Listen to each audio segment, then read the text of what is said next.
Batiin rin naman natin ang ating mga kapatid. Magandang umaga rin po aming mga kapatid.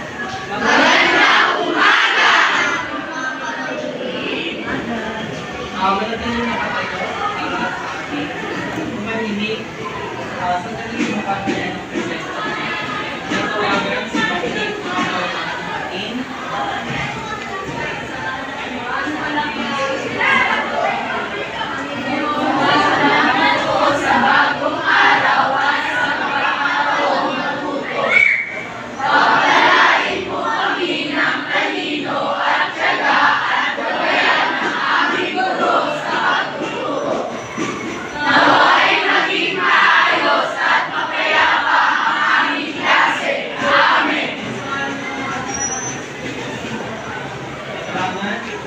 ngayon, bago tayo ito, abitan kung may comments na hindi, pakikulan po at pag-ayos. Kung wala na, kain na tayo. Ay ngayon, tingnan natin kung kompleto na at hindi na ang lahat. Tingnan natin kung ilan po ang lumiban. Secretary, ilan ang lumiban sa klase? Ang lumiban sa klase ay 4 lalaki at 6 babae. Sa kabuuan, 10 ang lumiban. Salamat, Dominic. May tayo po ay gagabayan ng sumusunod na tungkulin. Ano po ang ibig sabihin ng unang galaw? Yes. Salamat, Miguel. Tama. Ano pa? Yes. Iwasang maglamad kung tumayo kayo. Ano pa? Yes, Isina. Palagi pong magtaas ang Magtaas ang kamay kung nais ko sa nito. At ang mga kapasapan. Tama, kinakailangan makinig sa guro. Paano mga sinasabi sa class. Ngayon, magkakaroon po tayo ng isang laro at sa luneta, makikita po natin ang pangalan ng bawat isa.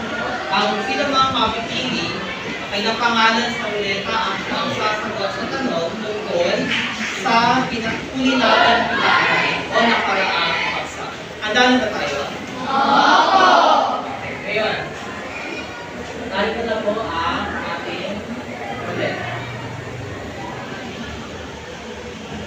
Kaya una po mapipili ay si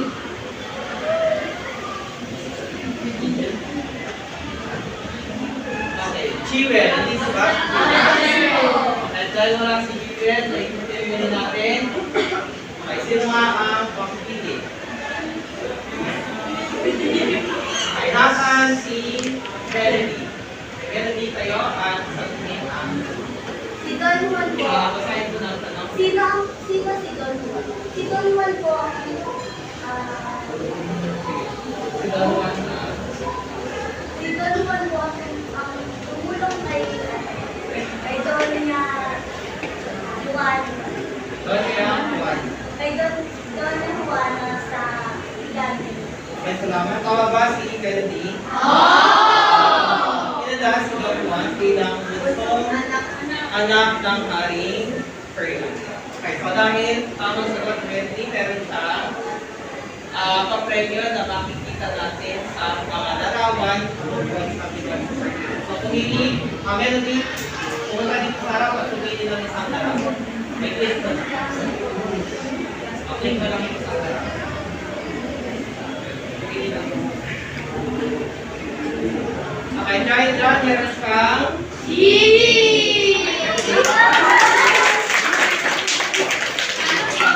okay, susunod, meron pa tayong ibang tanong. E, paikutin natin ang project.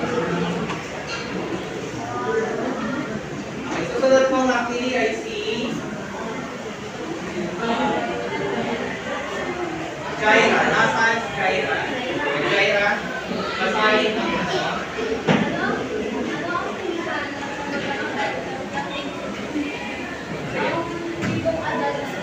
Ang kumpletong sagot sa ira ang tama ba si Jaira?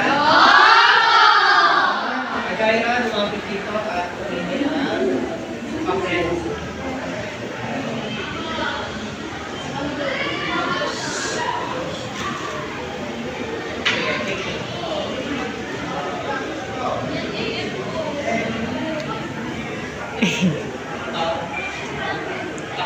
naman, meron siyang lake. Congratulations. Okay, next.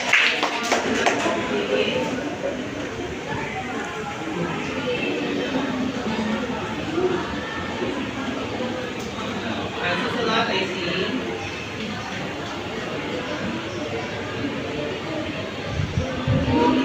okay, Gravity. Nasaan si Gravity?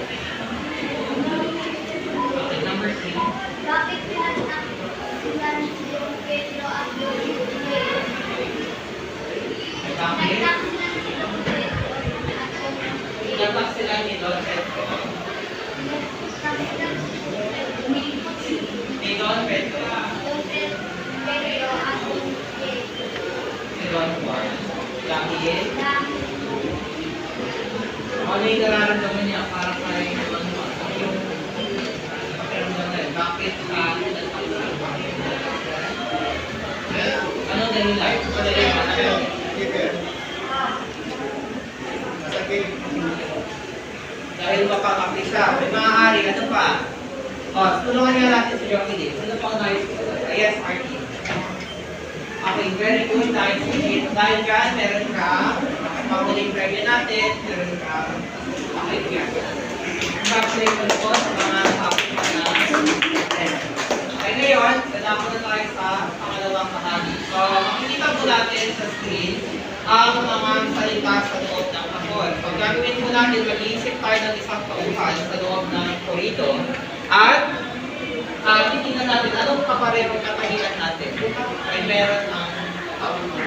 So, ilalagay natin si lang tauhan ay kaparehong katahilan. Pinagkaparehong lang. Mataas po ang kamay ng lahat. Sino po nais mag-lang? Here's Gabriel. Si Don Pedro ay pareho kung ang yan sa pareho kami kapal. Okay, tama ba si Gabriel? Okay, ngayon, sunod. Sino po ang gustong sumagot? Yes, Ray.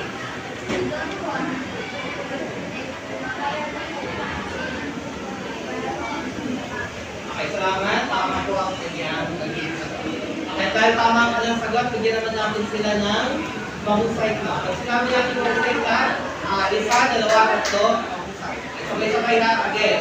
Isa, mahusay. Ngayon, ang ginawa natin kanina ay may kaugnayan sa ating layunin.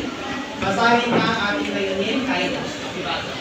Ngayon tayo, ang mahalaga kay sukat ng Panginoon, kailan yung ibu agad na bagay sa ito pananaw, moral at angin ang dalasan ng Okay, salamat. Ang ating paksa para sa akin ay Bible Matipan, sariling pananaw, moral, kapanian at karanasan ng tao sa hakong 508 hanggang 556 ng Ibong Adalan na pinamagatang si Doña Juana at ang Higante. Tala ba tayo sa ating paksa sa araw na ito?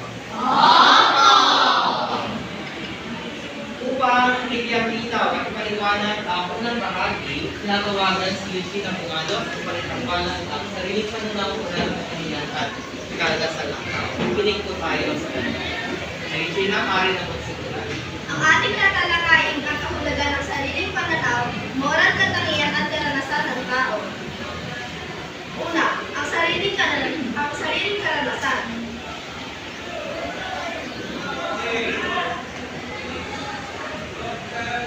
Sariling pananaw. Ang personal na opinion, pagtingin o perception ng isang tao tungkol sa isang bagay o sitwasyon. Ano ang ating sariling pananaw sa larawan? Johnny? Pinunukso ang batang nakasulit. Tama. Halimbawa, ang mga mag-aaral na naniniwala na ang mga mag-aaral na may kapansanan sa paligid ay hindi dapat usmin sa kapat ang kagamitang sinuot nila tulad ng salamin ay nakatutulong upang malinaw na mabasa ang mga inaral. Ikalawa ay ang moral. Tumutukoy sa mga pamantayan ng tao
Salamat, Regina. Bigyan naman natin siya ng tatlong palakpak.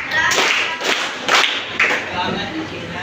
Okay, ngayon, atin na po papasakin panonoorin kaya ang akta o ang saktong 500 hanggang 500 anin na pinagpagkakasal na panatag natin. Pero bago yan, papasakin na natin ang mga gawin na ito sa ating sasagutin mamaya. Basa nga ang unang tanong. Salamat. Susunod, pag pinakasal ko ang Moses, pangalawang ay bago kong manakas, anis. Sabi ba niya, pakita ng pagkakasal si Lord.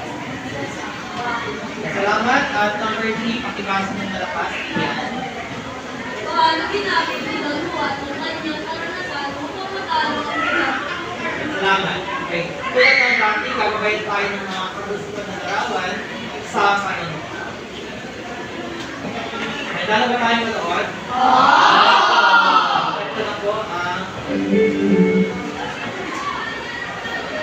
Inakyat ang kababahan nang dumating sa iba.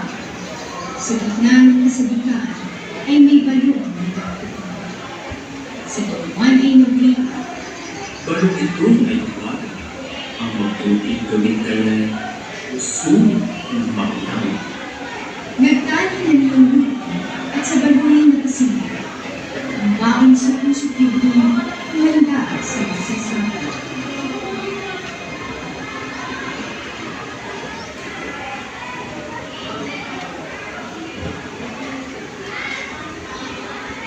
At sa kanyang pagsasakit, lalo ng balon sa akin. Hindi isang tuyong mundo, hindi pa po malaki. Lalo siyang nandiligtas, at ang puso ay naging. Nagtamaan ng malas, si Daniwan ng Manila. Sa pagsamong ay malungkot, igawang na kalungkot. Ang prinsesang maalalo ay kinabiyat ng pagkulit. Ngayon, aking pangalan, saan kita inihiling? Mamalit ka sa pasaka, hindi ganting sa kaibigan. Di nagmikatian sila ng masalang kabinat. Ang kalante ay nanunod sa hagdanan ng bintana. Nagtumbok ang dalawa, magpaspasan ng pansa. Sa pintian ng simbahan, ang ako ay bulungan.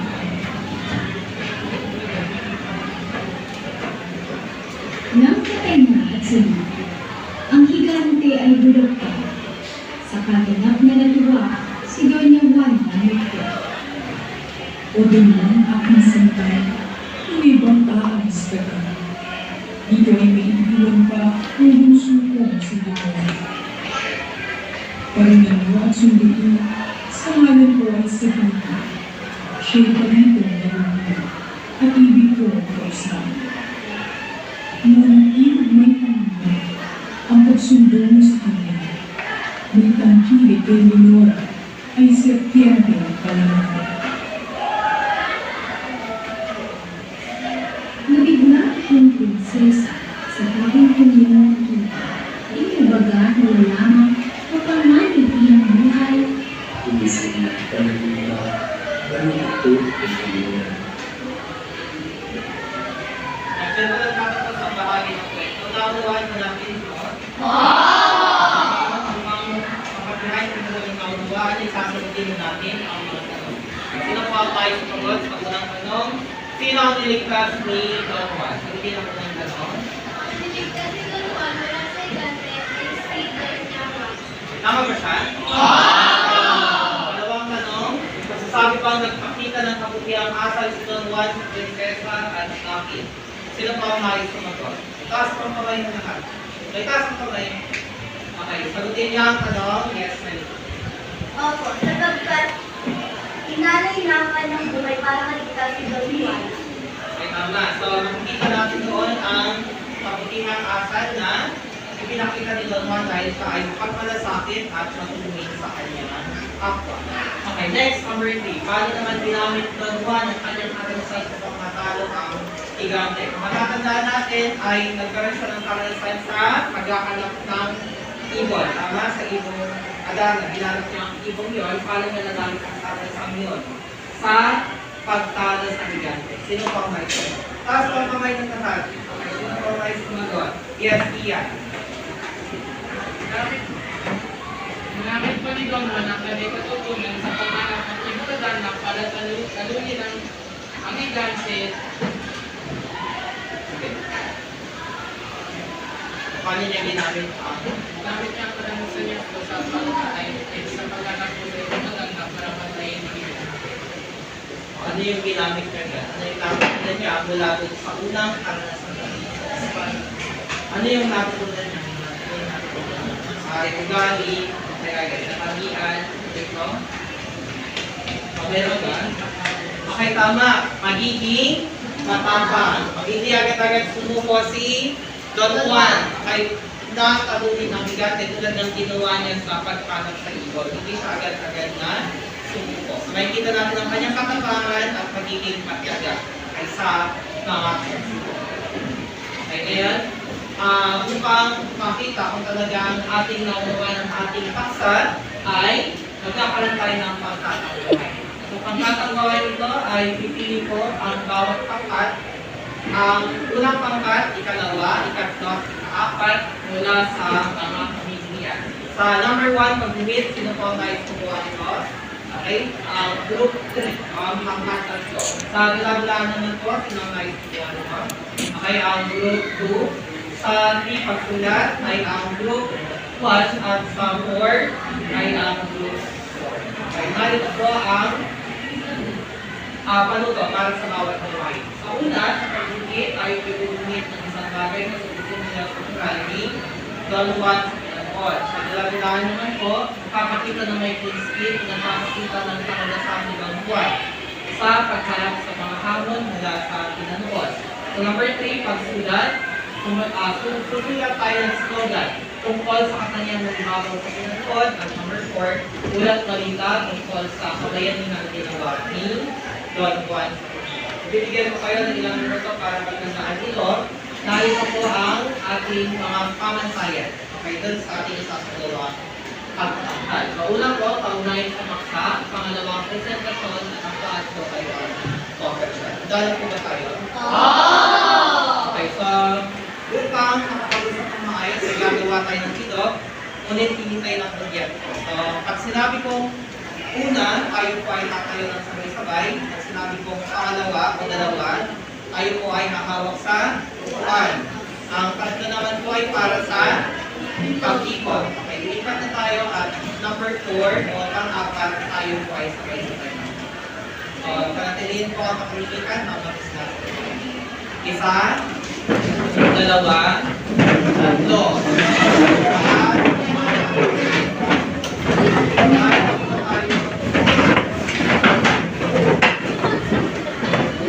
Meron tayong ilang minuto para pagandaan. Timer starts. Timer starts now. Excuse me. Sino yung aalam ng script? Sa kanila, tapos ay sayang. Sa'yo yung ano, sa'yo yung intro ka.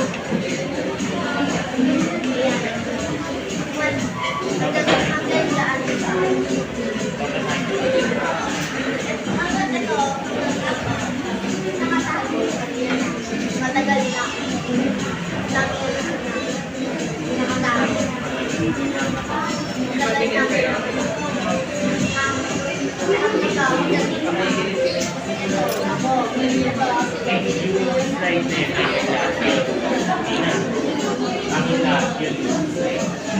Isang slide na sa'yo. Isang slide na.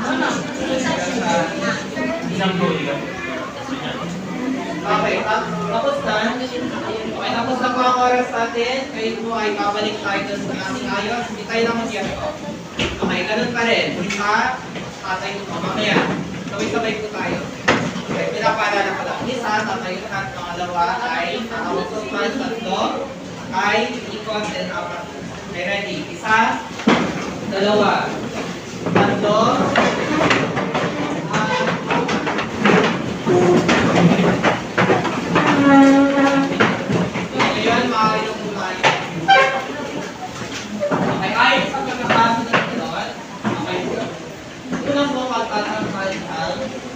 number 1, pag-bukit. Okay, ito na ba ang group 1? Anong group ito? Group 3. Okay, ito na. Okay, maaari na po tayo sa harapan.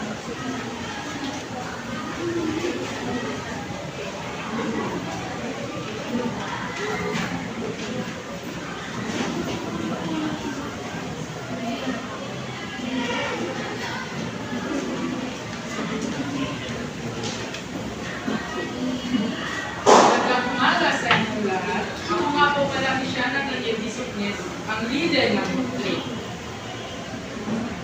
Kami po ay nasa sa pagbuwit ng isang simbolo at ang mga ibig sabihin nito. Ang espada. Ang espada ay sinisimbolo ito sa katapangan at ang mga pagsubok na kinalam ng prinsipe. Corona. Makatawan sa pagiging tunay na nagapagmana na kaharian ni Prinsipe Don Juan. At ang pamputing na nakasulamati. Ito ay sinisimbolo sa ito madang na may nakayahang magpagaling. At yun lang po ang aming presentasyon. Salamat sa pagkikinig. Bigyan na namin sila ng pangalaman. Alam na kung isang makikay na presentasyon mula sa kanila. Okay, pangalawa po ang group. Magandang umaga, guro. Magandang umaga, kamag-aral. Narito ang group 2. Ang kakapatid namin ay Ilano lang. Tungkol sa pagligtas dito ang bumati ng group. Ayaw niya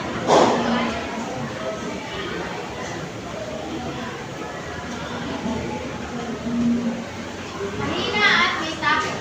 Tulungan ko kung siguro niya sa pagkakaligan. Biglang lumitaw ang higante malaki at mapagsig dala ang isang malakas na palakot. Sino ka at bakit ka nandito? Walang mga magawa, walang mga kaagaw sa aking biyan. Nagandang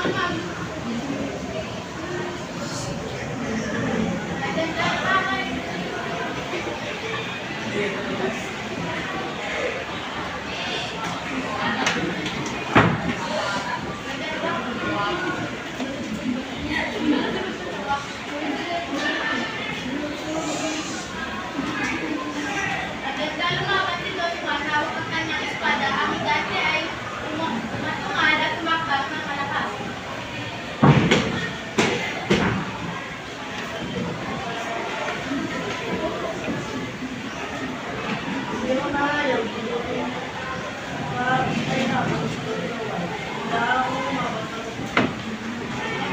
Nakakapawag nga. Isang hamak na prinsipe laban sa akin. Titikman mo ang aking lakas. Sa patuloy na mamatutunan si Don Juan, ang higante ang kasang malakot ay sa bandang huli. Sugatan niya ang paa ng higante.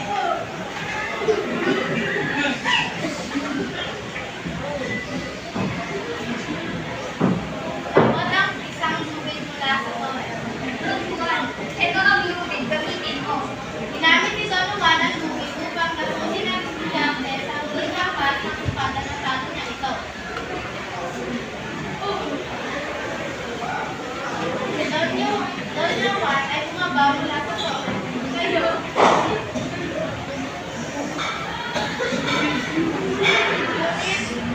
nakangipit.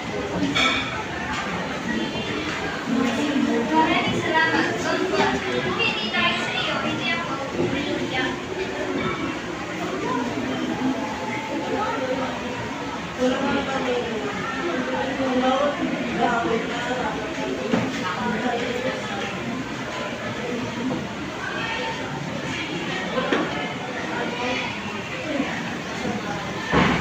At sa kabayanihan ni Don Juan ay last crush Don Juan at pinakakitaan.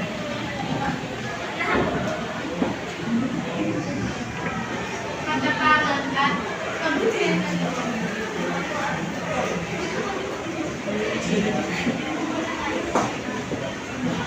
Maraming Bigyan na salamat. natin sila ng pangalaman. Okay, so ito po iwasan natin yung mga nasa harapan at iwasan din natin sa likod. Okay? ay sa ating mga tao. Kaya ngayon, umako na tayo sa pangatlo, sa parasyan. Nasaan po ang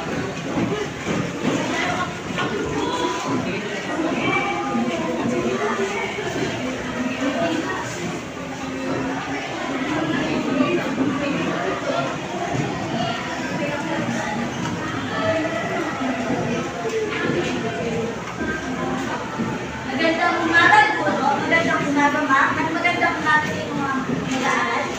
Ako nga po pala ang Melody de Salva, ang leader ng grupo. Ako po po si Carlos Silva. Kami nga po pala ang natatang gumawa ng isang slogan. Ano nga ba ang tungkol sa ating mga ito? Ang pahayag ng tapang at pagmamahal katulad ni Don Juan, lagi nandito. Juan ang bata.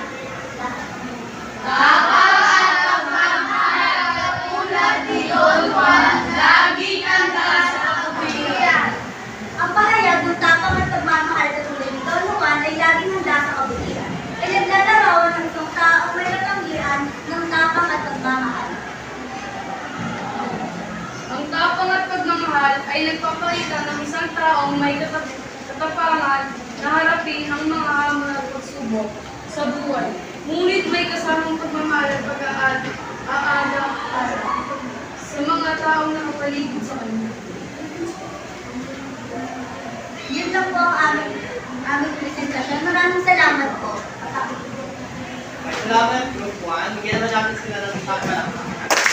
Sumunod ang panguling pagkatanghan ang Group 2. Mari na po.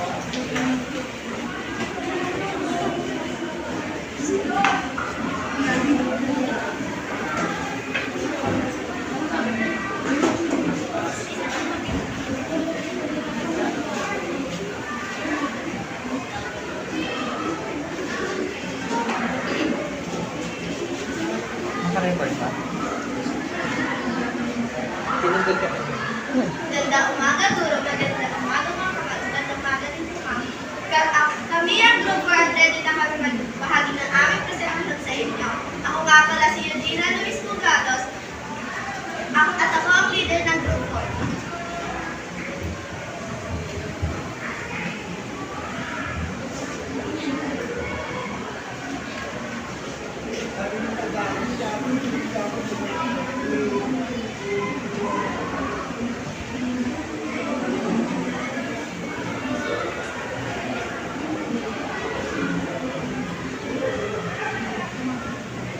Magandang araw mga kamag-aral. Narito ang pinakabagong balita tungkol sa kabayanihang naganap sa kagubatan ng Belpania. Isang di paniwalang tagpo ang naganap kaninang umaga. Nang makipagsagupaan si Don Juan ang bunsong prinsipe ng Belpania sa isang higanteng matagal na kinakatakutan ng mga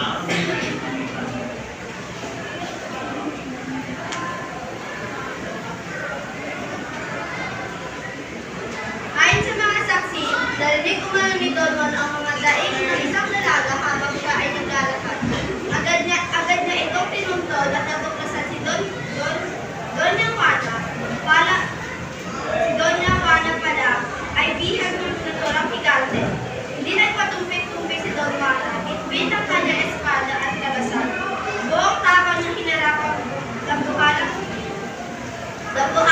harapan sa kabila ng lakas at laki ng higante, manaig ang talino at bilis ng prinsipe. Gamit ng isang lubid na gawa ng kapusin ang higante sa isang mabilis na pag-atake, tuluyang nanalo ito.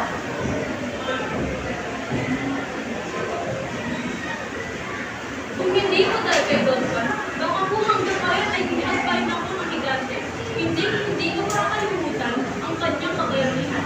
Sa ngayon, ligtas at maayos na si Don Juan. Para sa iba pang detalye at mga kwentong may aral at inspirasyon, manatiling nakatulog. Ako si Eugenia Mugados, nag-uulat para sa inyo.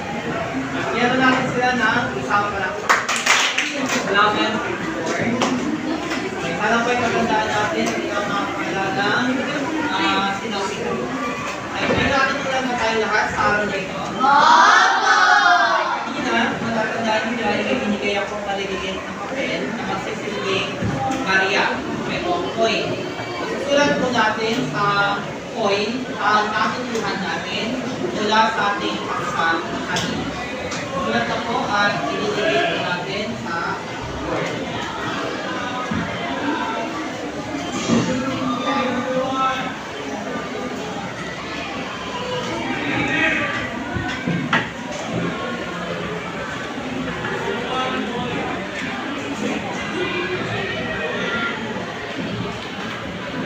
Kaya po ba? Sa ngayon, atin pong ididikit. Ulamin pong magdikit. Una pong magdidikit sa harapan ang unang pangkat na susundan ng ikalawa at pangkat.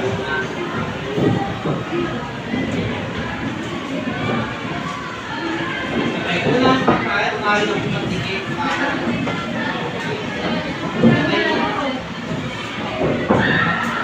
Dikit na dito. Pangkat, narin pong magdikit. Group 3. Lima sa group 4. Dikit na po sa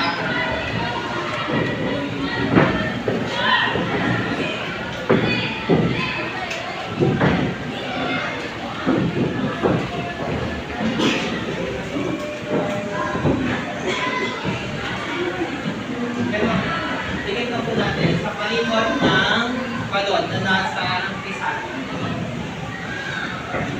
Okay, susunod. Dikit na po natin. Para na po tayo kayo at dikit.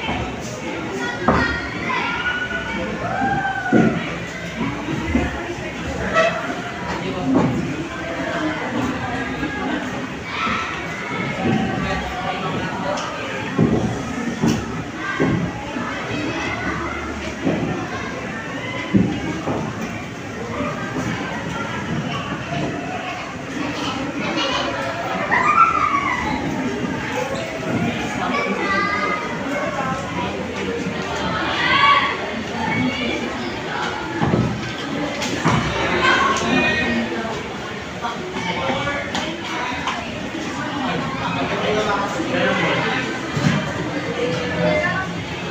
Okay, yung mga hindi makakapagtikit, upo po na at ibigado ang ating upo na tayo. Okay, natawagin ko po ang pagbabahagi ng kanyang kabutuhan. Pipili tayo na lagi pa, natawag tayo mula sa inyo na hindi makapagtikit. Okay, tingnan natin kung ano ang nakasulat. Sino po ang natikit sa basket?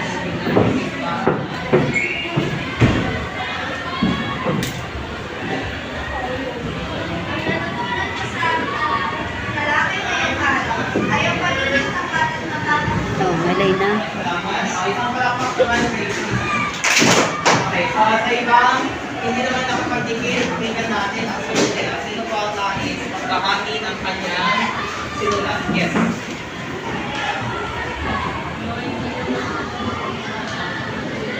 Sige, basahin na lang.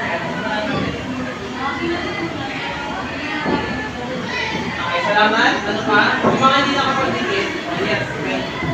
Ang aking natutunan ay pagkakaroon ng katatagan at hindi tatalikod na nakapagsuko. Okay, salamat. Makikita natin ang mayroong gagawin natutunan sa ngayon, maglabas po tayo ng one-fourth na papel. Okay. Sa one-fourth po ay dito po ang sa panon ko, may problema at pwede ko na ang balay sa kalulat na umurang kasisingan ng ako, isulat ang isip ng amin. Kailangan mo ba ang lahat?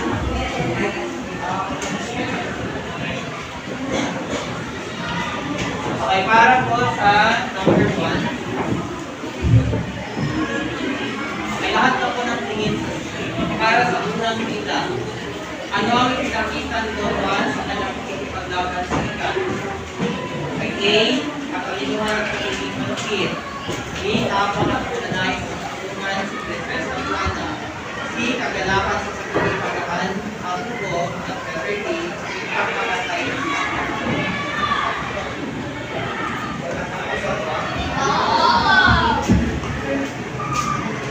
okay, next na tayo. Sa pinatuod, paano ipinakita ang ugali ng estudyante? A. Magiliw at magbigay. B. Mabait at maganang sa mga prinsesa. C. Malupit at tigas ang puso at hindi nagkakaroon sa dumamit sa lakas. At letter B. Kamiyay at sa ibang tao. Next, number 3. Okay, ano ang aral na natutunan mula sa patunan sa kanilang ng at ang estudyante? A. Ang lakas ay labing nagkatagumpay laban sa buhay. B. Ang kagandahan ay hindi kaya labanan ng pagkakataon. C. Ang tapang sa kanilang ng nila upang makapagpatuloy ng pagturo at hindi ang lahat sa sero ng kaibigan. Okay? Susunod po, number 4. Okay, nilarawan si Don Juan ang kanyang sarili sa sinawang misyon bilang plan. A. Tagapagligtas na hindi natatakot na sakripisyo para sa iba.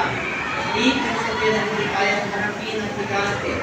C. Malupit na mandirigma na hindi nagdadalawang isip o matay. C. Lalaking mas pinili ang kaligayahan ay status. At sa number 5, ano ang maaaring buwalit ng laban sa pagitan ni Don Juan at Mandilan? A. Pagharap sa malusog na kondisyon ng buhay na nangangailangan ng lakas ng loob at determinasyon. B. Pagkatalo sa mga pagsulong na dalagang pag-ibig. C. Pagpapakita ng pagmamahal na walang kailangan-laban. Siyempre D. Pag-atlat ang amon ng walang asa.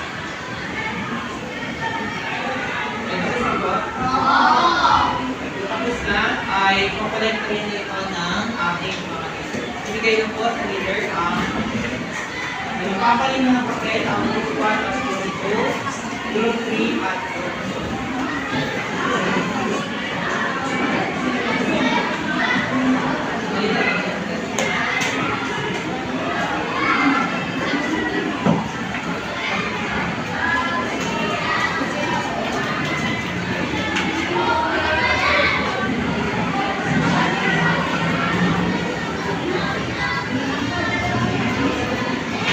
Sulat po ang pinilagay or corrected by and mga. Narito po ang mapasunod sa pagbabasa. Nagpas na sa 1 minute. Number 1 ay Hector. Sino po ang walang hawak?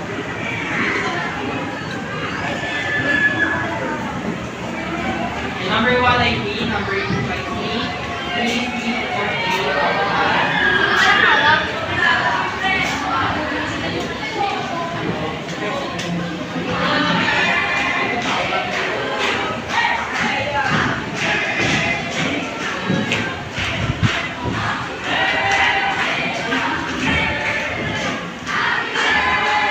okay lang po. Ano yun? Babalik lang po natin ang papel. Bigyan natin sa leader. Balik sa bayan.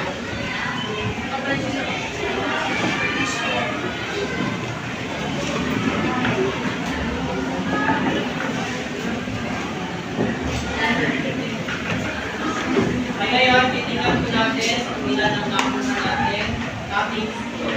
Kaya sa ating dalawang pagkakas.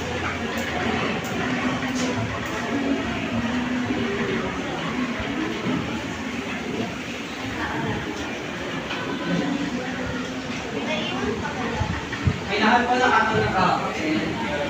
Ay yung papel.